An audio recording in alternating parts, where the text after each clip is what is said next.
Olhar vago e cismarento pelo recinto como se estivesse contemplando remotos horizontes e concluiu, um lar. A felicidade restaurada. A bênção do reencontro. Por largo tempo, o comentário edificante brilhou na sala, aquecendo a chama da amizade e da confiança em nossos corações. Blandina e Mariana prometeram cooperar, insistindo para que Odila se demorasse junto delas, até situar-se, em definitivo, no educandário a que se destinava. A renovada senhora aceitou, reconhecidamente. Despedimo-nos, felizes. Após nos separarmos de Clara, retomando o caminho de volta ao nosso domicílio espiritual, julguei conveniente interpelar o instrutor, acerca dos problemas que me esfervilhavam no cérebro. Por que não esclarecer Odila, com respeito ao pretérito de Júlio? Seria aconselhável deixá-la entregue a informações deficientes, quando lhe conhecíamos extensamente os enigmas da organização familiar. Por que não lhe explanar francamente o impositivo da reencarnação do menino? Clarencio, como de outras vezes, ouviu sereno e generoso. Quando acabei o interrogatório, replicou sem alterar-se, à primeira vista, seria efetivamente este o caminho a seguir. Entretanto, as recordações do pretérito não devem ser totalmente despertadas, para que ansiedades inúteis não nos dilacerem o presente. A verdade para a alma é como o pão para o corpo que não pode exorbitar da cota necessária a cada dia. Toda precipitação gera desastres. Além do mais, não nos cabe vaidade de qualquer antecipação a providências que serão agradáveis e construtivas ao amor de nossa irmã. Sentindo-se ainda plenamente integrada no carinho materno, ela própria assumirá a responsabilidade do trabalho alusivo à reencarnação do pequeno. Advogando ela mesma essa medida e destinando-se a criança ao seu antigo lar, encontrará no assunto abençoado o serviço de fraternidade, ao mesmo tempo que se reconhecerá mais responsável. Se movêssemos as decisões, Odila observar-se-ia anulada em sua capacidade de agir, ao passo que, confiando a ela as deliberações que o caso reclama, adquirirá novo interesse para auxiliar Zulmira, de vez que a segunda esposa de Amaro substitui-la na condição de mãe, oferecendo novo corpo ao filhinho. Admirado com os apontamentos ouvidos, vi-me satisfeito na inquirição. Clarencio, todavia, com o sorriso natural que lhe marcava habitualmente o semblante, aduziu, calmo: a vida é uma escola e cada criatura, dentro dela, deve dar a própria lição. Esperemos agora alguns dias. Interessada em socorrer o filhinho doente, a própria Odila virá até nós, lembrando para ele a felicidade da volta à terra. 27. Preparando a volta. 4 semanas correram céleres, quando fomos realmente procurados por Odila, no Templo do Socorro, para um entendimento particular. Clarencio, Hilário e eu recebemos-la quase sem surpresa. Vinha algo triste e preocupada. Com respeitosa delicadeza, contou-nos a experiência inquietante que atravessava. Júlio prosseguia apresentando na fenda glótica a mesma ferida.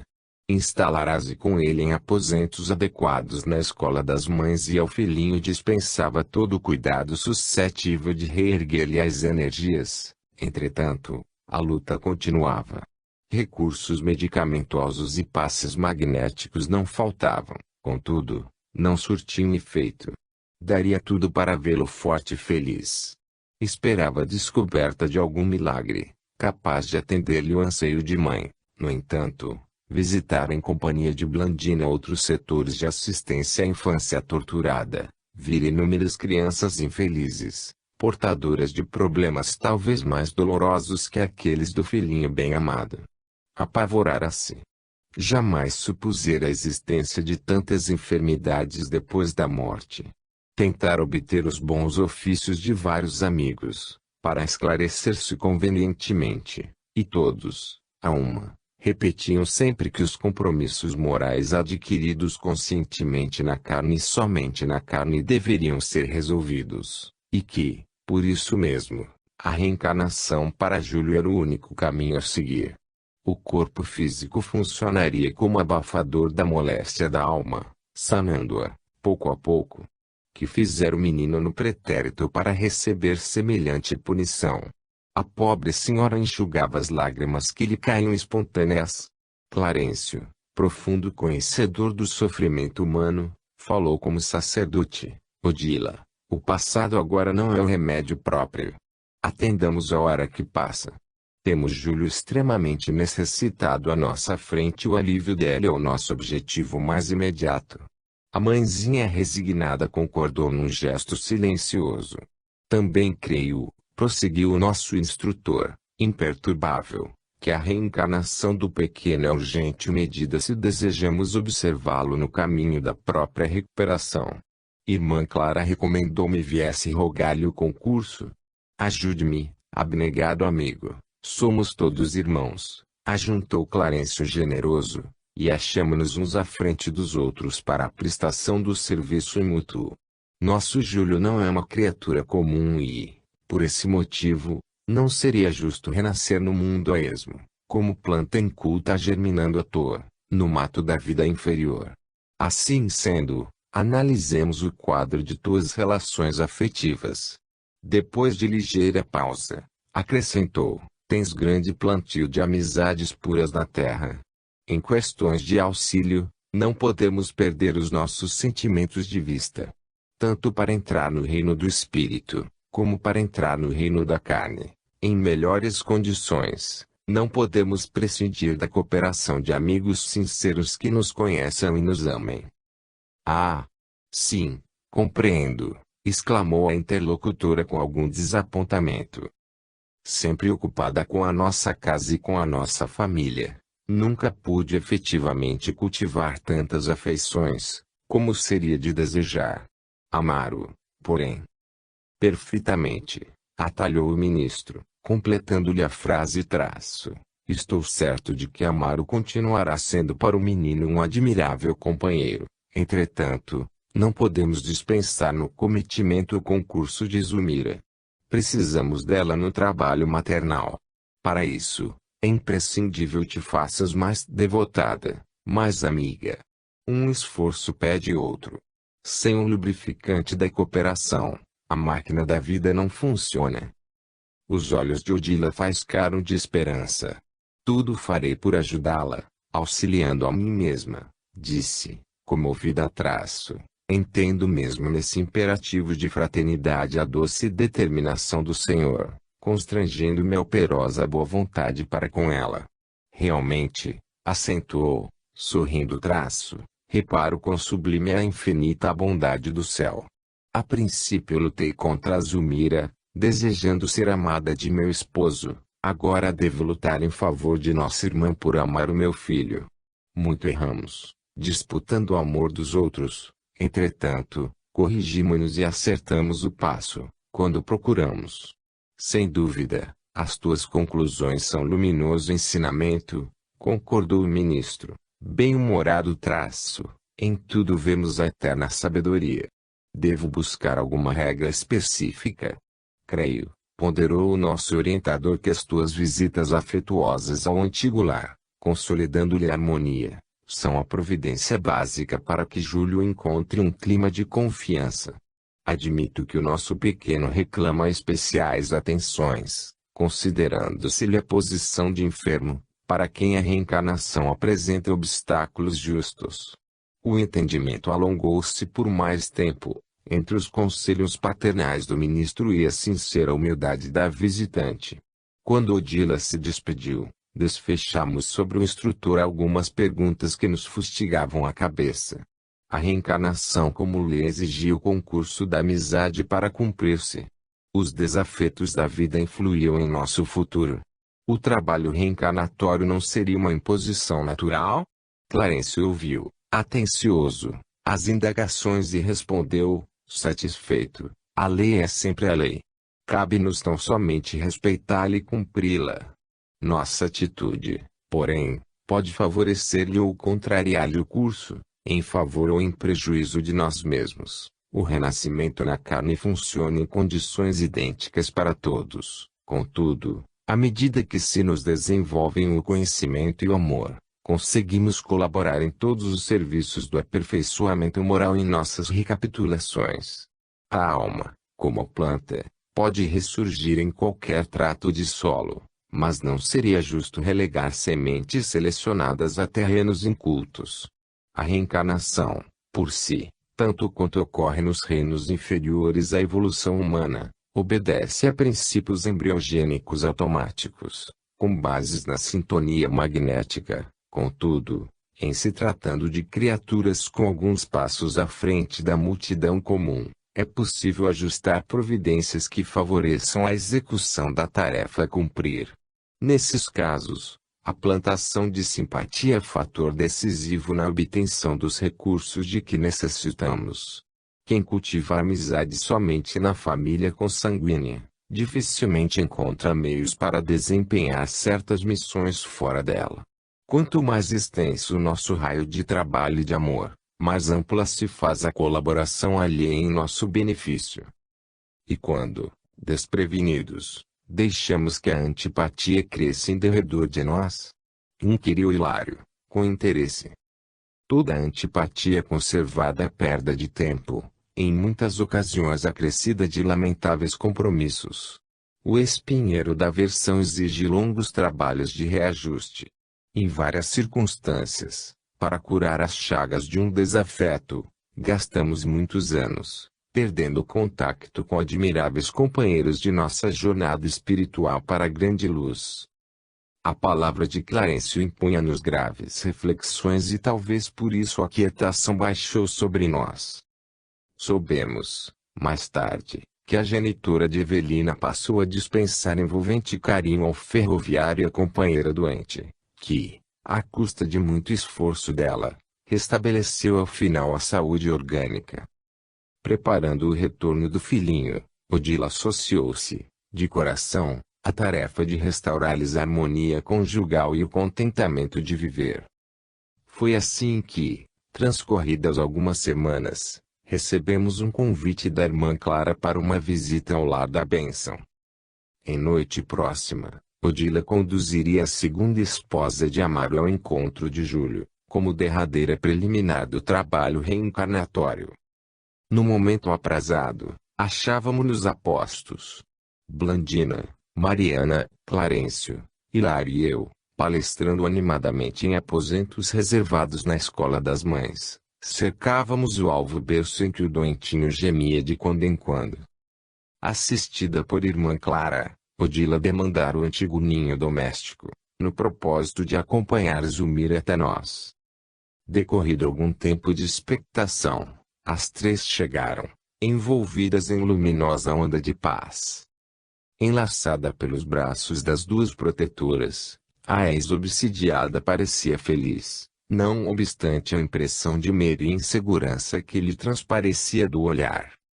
Respondeu-nos as saudações com a estranheza de quase todos os encarnados que alcançam as esferas superiores da vida espiritual, antes da morte física, e, logo após, sustentada pelas companheiras, aproximou-se do pequeno enfermo, identificando-o, espantada. Será Júlio, meu Deus! É verdadeiramente Júlio, confirmou Odila, fraternal, para ele te rogamos socorro. Nosso pequeno precisa renascer, Zulmira. Poderás auxiliá-lo, oferecendo-lhe o regaço de mãe. Vimos-a interpelada em lágrimas de alegria. Inclinou-se sobre o menino, afagando-o com intraduzível ternura, e falou em voz quase sufocada pela comoção: estou pronta. Devo a Júlio cuidados que lhe neguei. Louvo reconhecidamente a Deus por esta graça. Sinto que assim nunca mais serei assaltada pelo remorso de não haver feito por ele quanto me competia. Será meu filho, sim. Conchegá-lo-ei de encontro ao peito. Ó Senhor, ampara-me. Abraçou o menino enfermo e afigurou-se-nos, desde então, incapaz de qualquer sintonia conosco. Talvez religada, de súbito, a inquietantes recordações da fixação mental que atravessara, pareceu-nos cega e surda, sob o império de inesperada introversão. O ministro, Atendendo ao apelo de Clara, abeirou-se dela e amparou, recomendando: convenceja nossa irmã restituída ao lar terrestre. O choque repetido será prejuízo grave. Amanhã, reconduziremos nosso pequeno ao santuário doméstico de onde veio, confiando, enfim, a tarefa do recomeço. A sugestão foi obedecida. E enquanto Zulmira voltava ao templo familiar, arquivávamos nossa expectação, à espera do dia seguinte. 28. Retorno. Preocupados com o caso de Júlio, no dia imediato indagamos do orientador sobre a planificação do serviço reencarnatório, ao que Clarence informou, conciso. O problema é doloroso, mas é simples. Trata-se tão somente de ligeira prova necessária. Júlio sofrerá o aflitivo desejo de permanecer na Terra, com o empréstimo do corpo físico a prazo longo. Entretanto, suicida que foi, com 2 tentativas de autoaniquilamento, por 2 vezes deverá experimentar a frustração para valorizar com mais segurança a bênção da vida terrestre. Depois de estagiar por muitos anos nas regiões inferiores de nosso plano, confiando-se inutilmente à revolta e à inércia, já passou pelo afogamento e agora enfrentará a intoxicação. Tudo isso é lastimável, no entanto.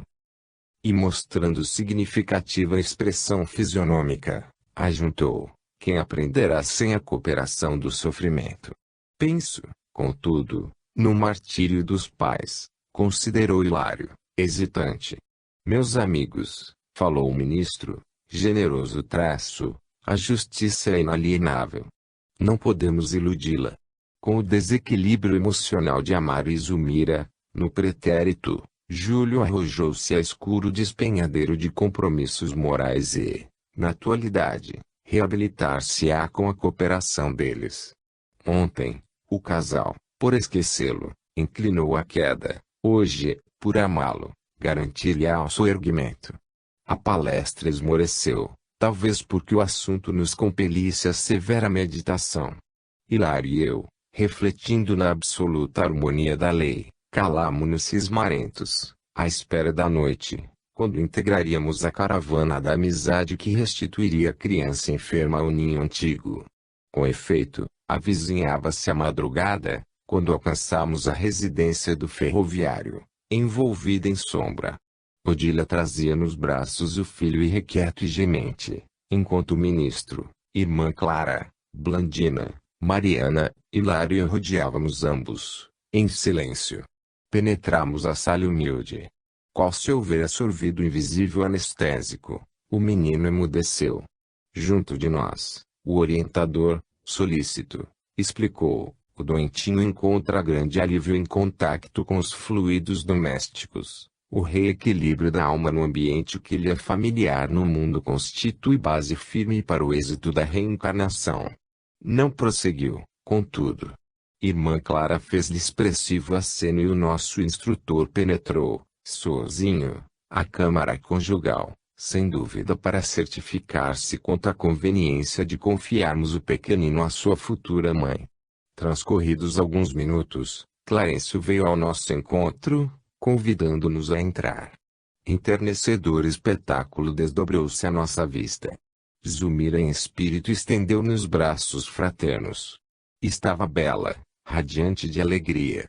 E, quando recebeu Júlio, conchegando-o ao próprio peito, pareceu-me sublimada Madonna, aureolada por maternidade vitoriosa. Odília chorava. Clarencio ergueu os olhos para o alto e orou, em voz comovedora: Senhor, abençoa-nos.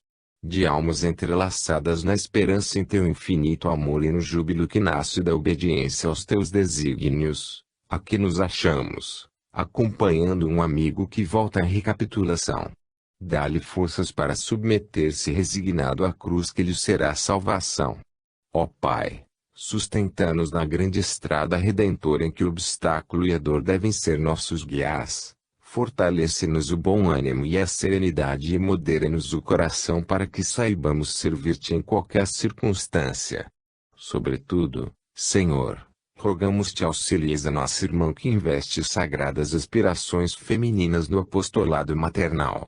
Santifica-lhe os anseios, multiplica-lhe as energias para que ela se honre contigo na divina tarefa de criar. A palavra do ministro, saturada de paternal amor, desse amor que nos atinge o espírito até a fonte oculta das lágrimas, levara-nos em comoção. Zulmira, todavia, sensibilizou-nos ainda mais. Atraída pelo poder magnético da oração, avançou com o menino colado ao regaço até junto de nosso orientador, e ajoelhou-se. Aquela humildade ingênua lembrava-me a narração evangélica da viúva de Naim com o filho morto aos pés do Cristo, e não pude conter o pranto que me vertia do coração. Igualmente tocado por aquele gesto espontâneo de confiança e fé, o ministro voltou-se para ela e afagou-lhe a cabeça, transfigurado. Algo de sublime devia ter acontecido na alma daquele missionário da abnegação que me habituara a querer com extremado carinho. Jorro estelar descia da altura, inflamando-lhe a fronte da destra que acariciava a irmã genuflexa. Projetavam-se raios de safira na luz. Maravilhosos instantes de expectação correram sobre nós. Em seguida, sustentando-a nos braços, Clarencio reergueu-a, conduzindo-a ao leito com a criança. Zulmira, desde então, afigurou-se-nos integralmente concentrada no filhinho, que se enlaçou a ela, instintivamente, à maneira de um molusco a acomodar-se na própria concha. Júlio dormira placidamente, enfim. Abraçado ao colo materno, parecia fundir-se nele. De outras vezes, acompanhara trabalhos preparatórios de reencarnação, que exigiam concurso ativo de técnicos do assunto e de benfeitores da vida superior, mas ali o fenômeno era demasiado simples. O corpo sutil do menino como que se justapunha aos delicados tecidos do perispírito maternal, adelgaçando-se gradativamente aos nossos olhos. Irmã Clara e as companheiras oscularam a futura mãezinha, que tentava recuperar o corpo denso, conduzindo consigo o pequeno confortado e desfalecente. Retiramo-nos, tomados da alegria que nasce, pura, da obrigação bem cumprida. Odile encarregou-se da assistência a Zulmira, e Clarencio prometeu seguir, de perto, os serviços naturais daquela gravidez incipiente. Quando nos vimos, de novo, a sós, as indagações surgiram, imperiosas. O ministro, com a paciência admirável de todos os dias, tomou a palavra e esclareceu: a reencarnação no caso de Júlio não reclama de nossa esfera cuidados especiais. É uma descida experimental ao campo da matéria densa, com interesse tão somente para ele mesmo e para os familiares que o cercam. Todavia, se a existência do filho de Amaro estivesse destinada, no momento, a influenciar a comunidade, se ele fosse detentor de méritos indiscutíveis, com responsabilidades justas nos caminhos alheios, o problema seria efetivamente outro. Forças de ordem superior seriam fatalmente mobilizadas para interferência nos cromossomos, garantindo-se o embrião do veículo físico de maneira adequada à missão que lhe coubesse. E se o reencarnante fosse um homem de larga intelectualidade? Inquiriu Hilário, estudioso. Merecer-nos-ia cautelosa atenção na estrutura cerebral, para que lhe não faltasse um instrumento à altura de seus deveres na materialização do pensamento. E se fosse um médico? Um grande cirurgião, por exemplo? Perguntei por minha vez. Receberia assistência aprimorada na formação do sistema nervoso, assegurando-se-lhe pleno domínio das emoções. Por que não mais indagássemos especificamente? O instrutor continuou: contudo, em milhares de renascimentos, na Terra, os princípios embriogênicos funcionam, automáticos, cada dia. A lei de causa e efeito executa-se sem necessidade de fiscalização da nossa parte. Na reencarnação, basta o magnetismo dos pais, aliado ao forte desejo daquele que regressa ao campo das formas físicas. De retorno ao corpo físico, estamos invariavelmente animados de um propósito firme. Seja o anseio de alijar a dor que nos atormenta, a aspiração de conquistas espirituais que nos facilitem o acesso à vida superior, O voto de recapitular serviços mal feitos ou o ideal de realizar grandes tarefas de amor entre aqueles a quem nos afeiçoamos no mundo. De modo geral, a maioria das almas que reencarnam satisfazem a fome inquietante de recomeço. Quem não atendeu com exatidão ao trabalho que a vida lhe delegou, depressa se rende ao impositivo de repetição da experiência e o ressurgimento na luta física aparece por bênção salvadora. Milhões de destinos se reestruturam dessa forma, qual se refaz uma grande floresta. A sementeira cresce, estimulada pelo magnetismo do solo, a existência corpórea germina de novo, incentivada pelo magnetismo da carne. Ante a pausa ligeira do ministro, Hilário perguntou, respeitoso, o seio maternal, desse modo. Nosso mentor completou-lhe a definição, respondendo, é um vaso anímico de elevado poder magnético ou um molde vivo destinado à fundição e refundição das formas, ao sopro criador da bondade divina, que, em toda parte, nos oferece recursos ao desenvolvimento para a sabedoria e para o amor. Esse vaso atrai almas sequiosas de renascimento e que lhe é afim, reproduzindo-lhe o corpo denso, no tempo e no espaço, como a terra engole a semente para doar-lhe nova germinação, consoante os princípios que encerra. Maternidade é sagrado serviço espiritual em que a alma se demora séculos, na maioria das vezes aperfeiçoando qualidades do sentimento. A palestra prosseguia valiosa, mas o tempo nos convocava a outros mistérios e, em razão disso, fomos constrangidos a interromper o nosso entendimento em torno do que havíamos visto. 29. Ante a reencarnação. Na noite imediata, atendendo-nos a solicitação, Clarencio conduziu-nos ao domicílio do ferroviário, para observações. Penetramos respeitosamente o quarto em que Odila nos recebeu, contente e gentil. Tudo lhe parecia desdobrar-se com segurança. Júlio dormia. Não mais acordara, informou a guardiã, feliz. Tinha a impressão de que o reencarnante desaparecia pouco a pouco, na constituição orgânica de Zulmira, como se a futura mãezinha fosse um filtro miraculoso a absorvê-lo. A genitora desencarnada mostrava-se satisfeita e esperançosa. Preferia ver o filhinho confiado ao sono profundo. As aflições e os gemidos dele lhe haviam dilacerado o coração. O renascimento, por esse motivo, representava uma bênção para as inquietantes responsabilidades maternais de que se via detentora. Observamos que Júlio se caracterizava por enorme diferença. O corpo sutil do menino denotava a espantosa transformação. Adelgaçara-se de maneira surpreendente. Tive a ideia de que Zulmira, alma com alma, se fundiam um no outro. A moça ganhara em plenitude física e vivacidade espiritual quanto perdia o menino na apresentação exterior. Júlio adormecera aliviado, ao passo que a jovem senhora demonstrava admirável despertamento para a vida. O segundo esposa de Amaro modificara-se de modo sensível. Como as pessoas felicitadas por novos títulos de confiança no trabalho, revelava-se mais alegre e mais cônscia das obrigações que lhe competiam. A transfusão fluídica era-lhe evidente. O organismo materno assemelhava-se a um alambique destinado a sutilizar as energias do reencarnante para restituí-las, de certo, a ele mesmo, na formação do novo envoltório.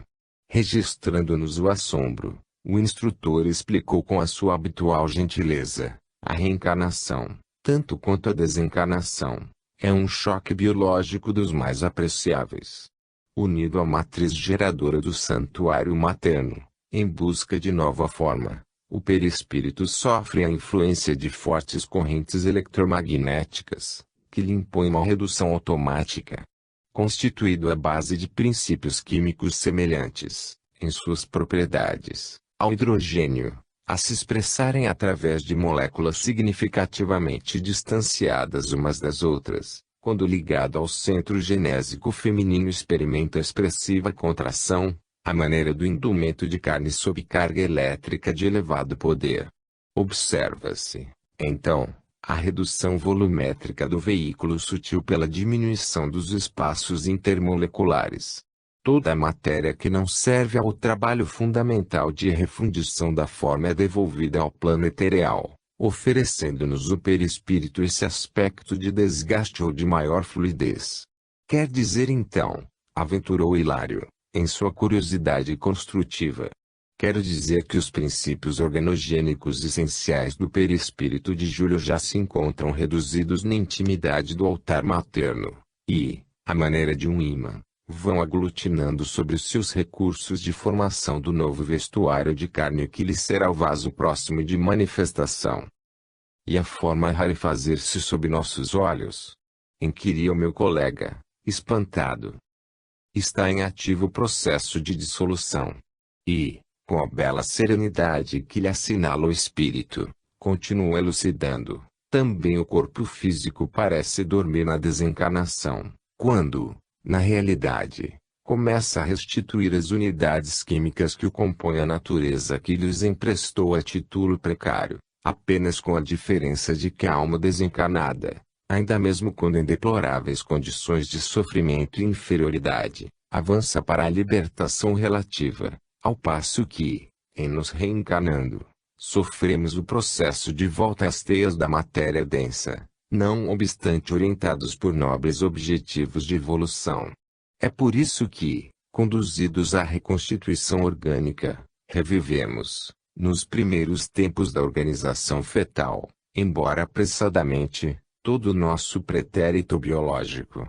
Cada ser que retoma o envoltório físico revive, automaticamente, na reconstrução da forma em que se exprimirá na Terra, todo o passado que lhe diz respeito, estacionando na mais alta configuração típica que já conquistou, para o trabalho que lhe compete, de acordo com o degrau evolutivo em que se encontra.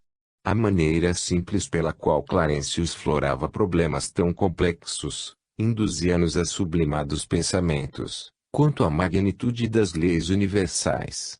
Ali, diante de um caso comum de reencarnação, auxiliado apenas pelas nossas preces no culto à fraternidade, obtínhamos vastas elucidações sobre o plano geral de existência. Inspirado talvez na mesma faixa de reflexões que me preocupavam o espírito, Hilário inquiriu: os princípios que analisamos funcionam em igualdade de circunstâncias para os animais? Como não? Replicou o nosso orientador, paciente. Todos nos achamos na grande marcha de crescimento para a imortalidade. Nas linhas infinitas do instinto, da inteligência, da razão e da sublimação, permanecemos todos vinculados à lei do renascimento como inalienável condição de progresso. Atacamos experiências múltiplas e recapitulamo-las, tantas vezes quantas se fizerem necessárias, na grande jornada para Deus. Crisálidas de inteligência nos setores mais obscuros da natureza evolvem para o plano das inteligências fragmentárias, onde se localizam os animais de ordem superior que, por sua vez, se dirigem para o reino da consciência humana, tanto quanto os homens, pouco a pouco, se encaminham para as gloriosas esferas dos anjos. O instrutor, entretanto, voltou-se para o leito em que mãe e filho jaziam, intimamente associados, e sentenciou: preocupemo-nos, porém, com o serviço da hora presente. Estudemos o caso sob nossa observação para que o nosso dever de solidariedade seja bem cumprido. O apontamento reajustou-nos. Hilário, que, tanto quanto eu, se mostrava interessado em aproveitar a lição, fixando o quadro sob nossos olhos, pediu uma explicação tão simples quanto possível acerca da comunhão fisiopsíquica de Zulmira e Júlio naquele instante, ao que Clarencio respondeu, após refletir alguns momentos. Imaginemos um pêssego amadurecido, lançado à cova escura, a fim de renascer. Decomposto em sua estrutura, restituirá aos reservatórios da natureza todos os elementos da polpa e dos demais envoltórios que lhe revestem os princípios vitais, reduzindo-se no imo do solo ao embrião minúsculo que se transformará, no espaço e no tempo, em novo pessegueiro. O ensinamento não podia ser mais lógico, mais preciso. Então, Por isso, acrescentou Hilário, estudioso, é que as crianças desencarnadas reclamam um período de tempo mais ou menos longo para demonstrarem crescimento mental, como ocorre na existência comum. Isso acontece com a maioria, informou o ministro Traço, de vez que há exceções na regra. Em muitas circunstâncias, semelhante imposição não existe. Quando a mente já desenvolveu certas qualidades, aprimorando-se em mais altos degraus de sublimação espiritual, pode arrojar de si mesma os elementos indispensáveis à composição dos veículos de exteriorização de que necessite em planos que lhe sejam inferiores. Nesses casos, o espírito já domina plenamente as leis de aglutinação da matéria, no campo de luta que nos é conhecido e, por esse motivo, governa o fenômeno da própria reencarnação sem subordinar-se a ele. Fitávamos o semblante calmo de Zulmira, que respirava serena, feliz. O problema de Júlio, no entanto, considerei Traço, afigura-se-nos bastante doloroso, mas educativo, quanto de milhares de criaturas, cada dia, na Terra, ponderou Clarencio, imperturbável. Nosso companheiro vencido e enfermo, em razão de compromissos adquiridos na carne encontrará caminho ao próprio reajuste. E a questão da hereditariedade? Indagou meu companheiro, reverente. Júlio, perdendo o corpo sutil em que chorava atormentado, ressurgirá na existência física sem a moléstia que o apoquentava, por herdar fatalmente os característicos biológicos dos pais. O orientador sorriu, de maneira expressiva, e asseverou: a hereditariedade, qual é aceita nos conhecimentos científicos do mundo, tem os seus limites.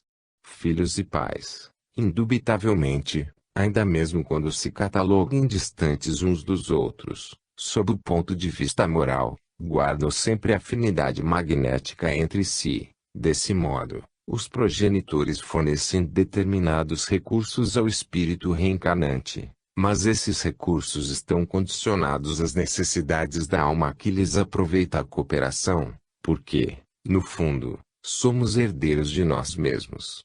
Assimilamos as energias de nossos pais terrestres, na medida de nossas qualidades boas ou más, para o destino enobrecido ou torturado a que fazemos jus, pelas nossas conquistas ou débitos que voltam à terra conosco, emergindo de nossas anteriores experiências.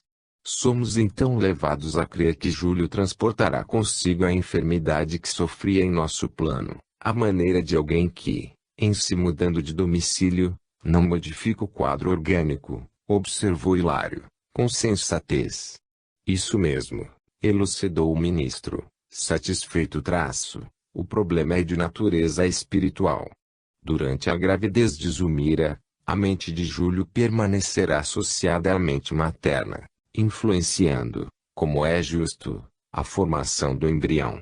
Todo o cosmos celular do novo organismo estará impregnado pelas forças do pensamento enfermiço de nosso irmão que regressa ao mundo. Assim sendo, Júlio renascerá com as deficiências de que ainda é portador, embora favorecido pelo material genético que recolherá dos pais, nos limites da lei de herança, para a constituição do novo envoltório.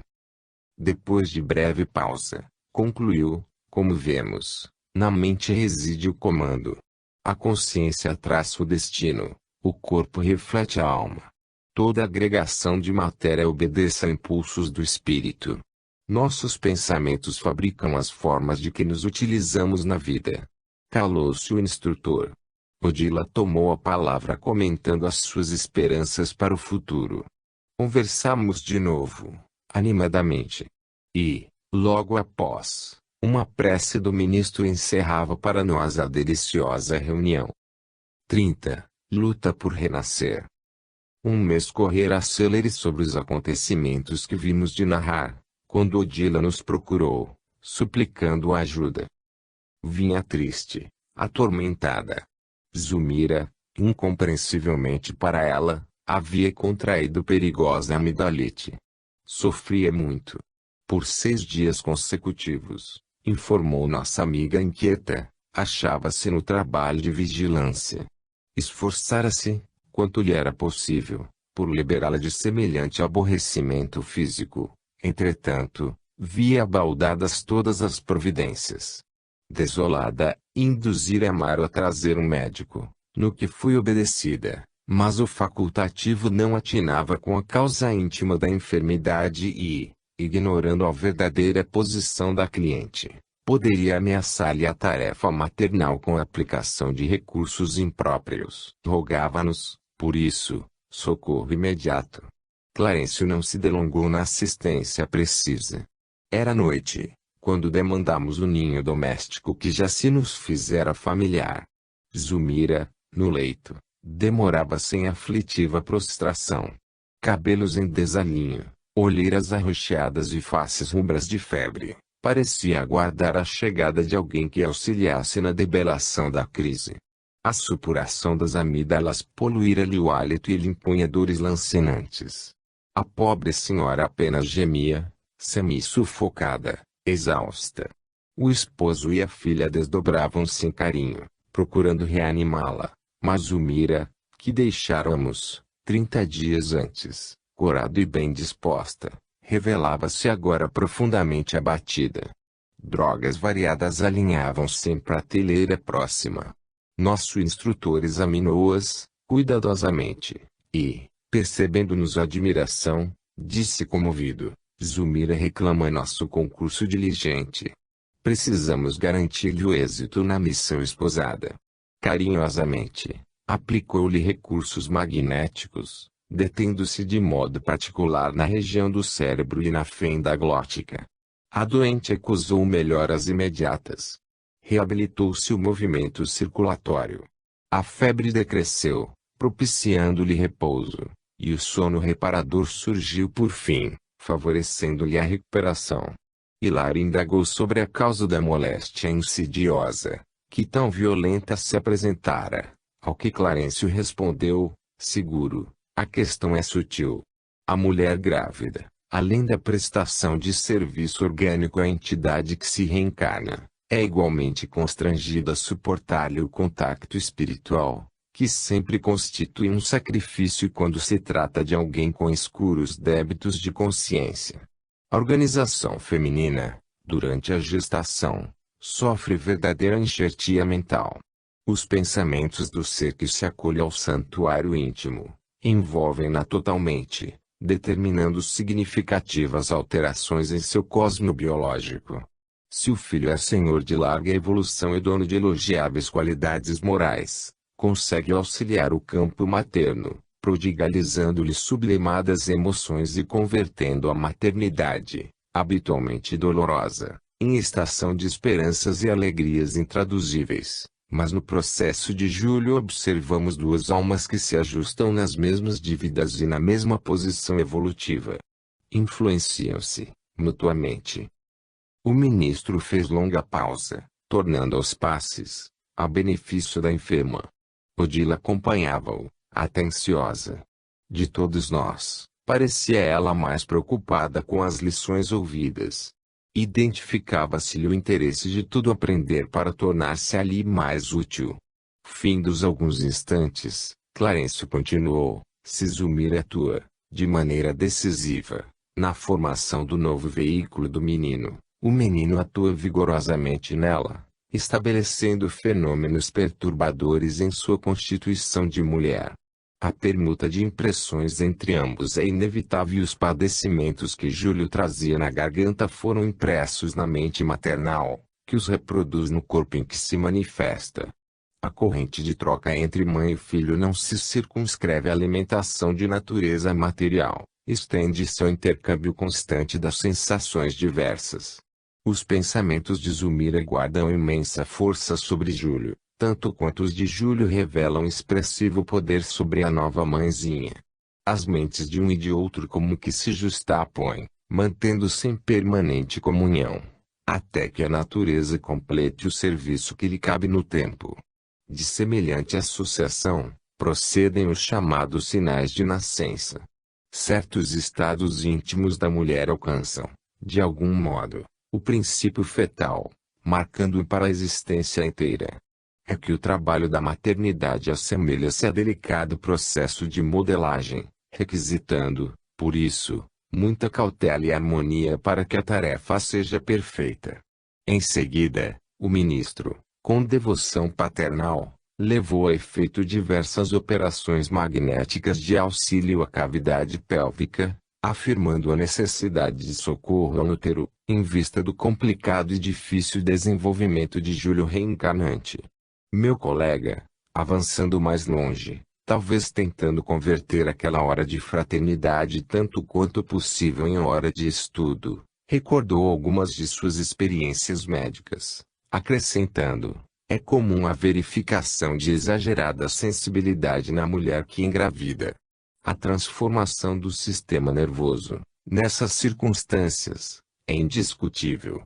Muitas vezes, a gestante revela decréscimo de vivacidade mental e, não raro, enuncia propósitos da mais rematada extravagância. Há mulheres que adquirem antipatias súbitas, outras se recolhem a fantasias tão inesperadas quanto injustificáveis.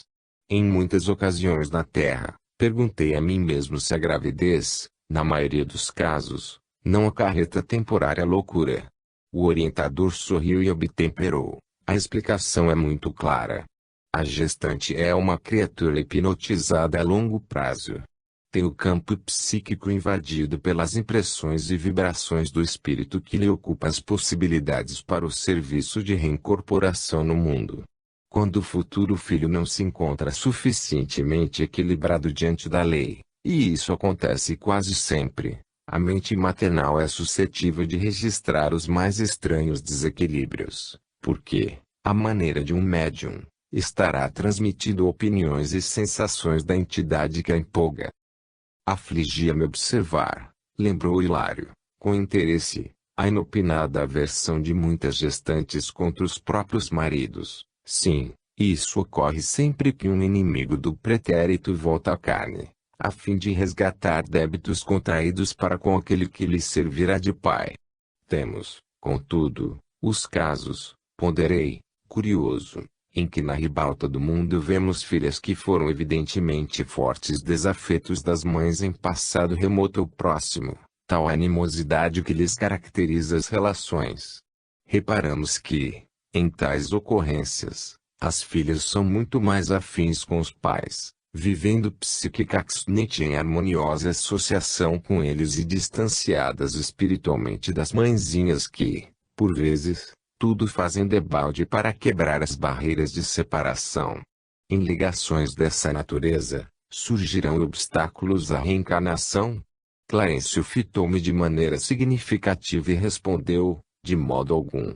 A esposa, por devotamento ao companheiro, cede facilmente à necessidade da alma que volta ao reduto doméstico para fins regeneradores e, em se tratando de alguém com intensa afinidade junto ao chefe do lar, vê-se o marido docemente impulsionado a oferecer maior coeficiente afetivo à companheira, de vez que se sente envolvida por forças duplas de atração.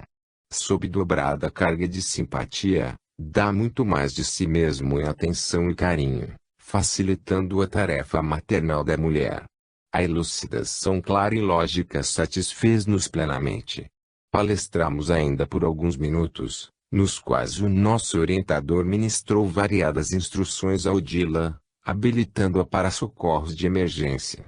Regressamos, edificados, ao nosso círculo de trabalho comum. No entanto, depois de alguns dias, a primeira esposa do ferroviário tornou até nós, solicitando nova intervenção. Zulmira, informou aflita, atravessava estarrecedora crise orgânica. Vômitos incoercíveis perturbavam-na, cruelmente. Não tolerava a mais leve alimentação. O sistema digestivo apresentava alterações profundas. O médico agia baldadamente, visto que o estômago da enferma zombava de todos os recursos. Não nos delongamos para a execução do trabalho assistencial. Revelava-se a gestante, efetivamente, em condições ameaçadoras. As náuseas repetidas provocavam a gradativa incursão da anemia. Clarencio, porém, submeteu a passes magnéticos de longo curso, prometendo que a medida se faria seguir das melhoras necessárias. Deveres diversos convocavam-nos à presença, em outros setores.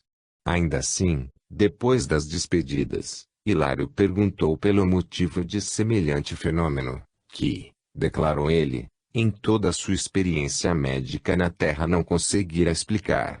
Estamos certos de que a ciência do porvir ajudará a mulher na defesa contra essa espécie de aborrecimento orgânico, asseverou o ministro, com segurança encontrando definições de ordem fisiológica para tais conflitos, mas, no fundo, o desequilíbrio é de ciência espiritual. O organismo materno, absorvendo as emanações da entidade reencarnante, funciona como um exaustor de fluidos em desintegração, fluidos esses que nem sempre são aprazíveis ou facilmente suportáveis pela sensibilidade feminina. Daí, a razão dos engulhos frequentes, de tratamento até agora muito difícil. Semelhante nota oferecia-nos valioso material de meditação. O tempo desdobrou-se semana após semana.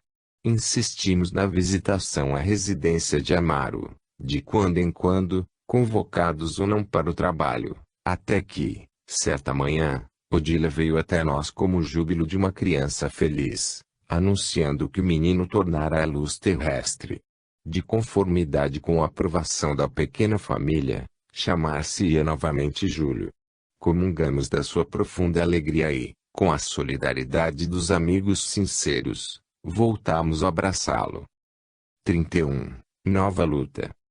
O pequeno Júlio desenvolvia-se como flor de esperança no jardim do lar, todavia, sempre mirrado, enfermiço. Desvelavam-se os pais por assisti-lo convenientemente, contudo, por mais adequados se categorizassem os tratamentos recalcificantes, trazia doloroso estigma na garganta. Extensa ferida na glote dificultava-lhe a nutrição.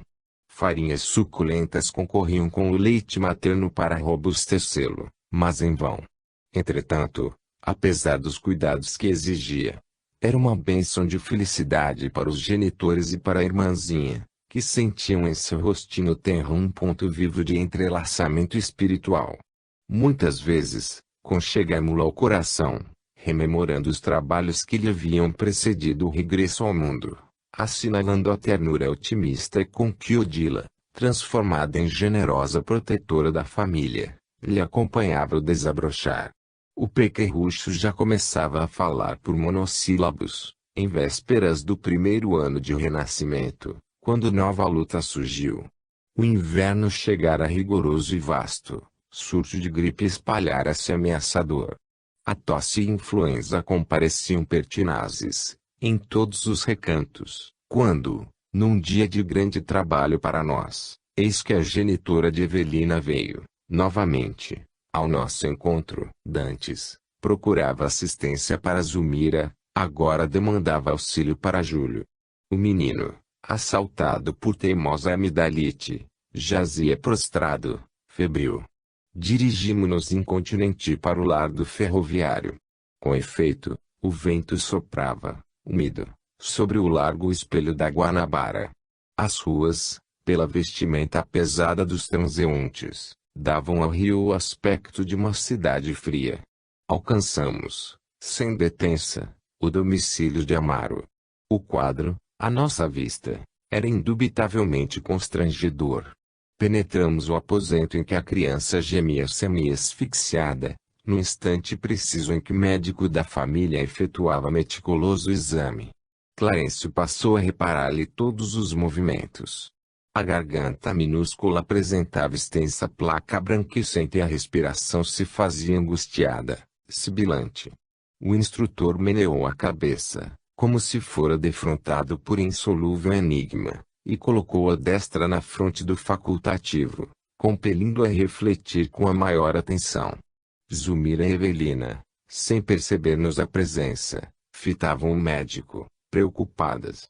Após longo silêncio, o clínico voltou-se para a dona da casa, afirmando: "Creio devamos procurar um colega imediatamente." Enquanto a senhora telefona para o marido, chamando da oficina, trarei comigo um pediatra. A torturada mãezinha conteve a custo as lágrimas que lhe borbulhavam dos olhos. O médico tornou, cismarento, a via pública, e, enquanto Evelina, rápida, corria até o armazém próximo para dar ciência ao genitor de quanto ocorria, Zulmira, presumindo-se a sós, abraçou-se ao doentinho e, chorando livremente, cesseou. Ó meu Deus, com tanto amor recebi o filho que me enviaste. Não me deixes agora sem ele, Senhor. O pranto que lhe corria na face queimava meu coração.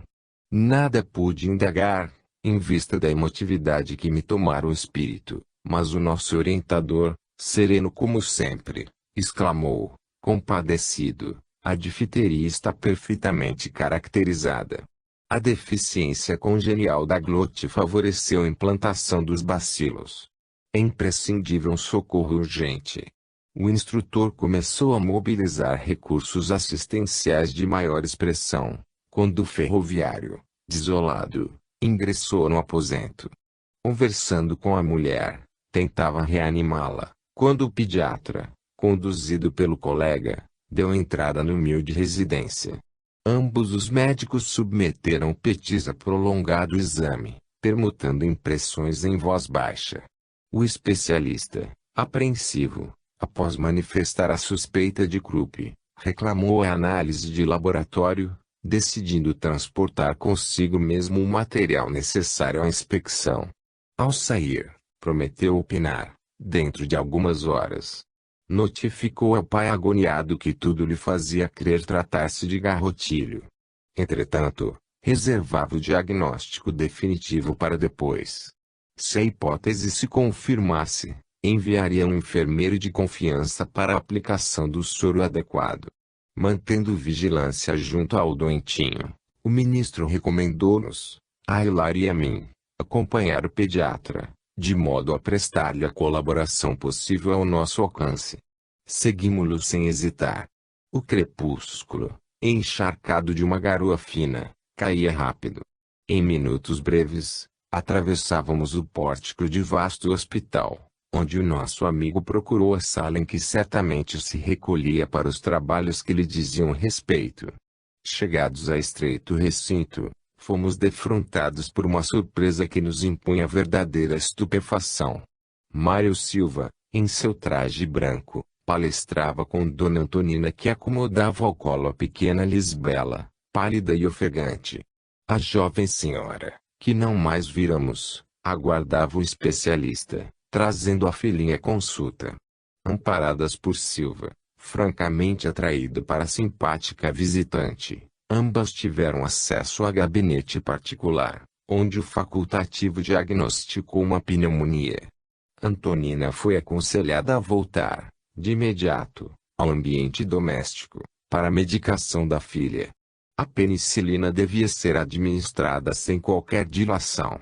Mário, demonstrando imenso carinho pela criança, prontificou-se a assisti-la. Traria um automóvel e atenderia o caso pessoalmente.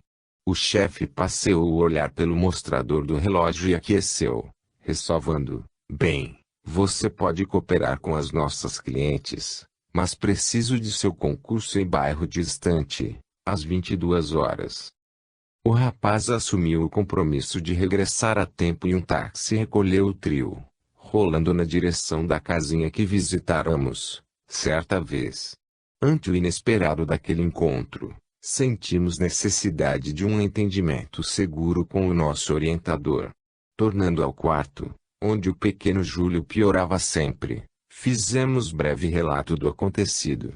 Clarencio escutou com interesse e ponderou, preocupado: não podemos perder tempo. Dirijamo-nos à casa de Antonina. A lei está reaproximando os nossos amigos uns dos outros e Mário precisa fortalecer-se para exercitar o perdão. Os raios de ódio da parte dele podem apressar aqui o serviço inevitável da morte. Corremos ao domicílio da valorosa mulher.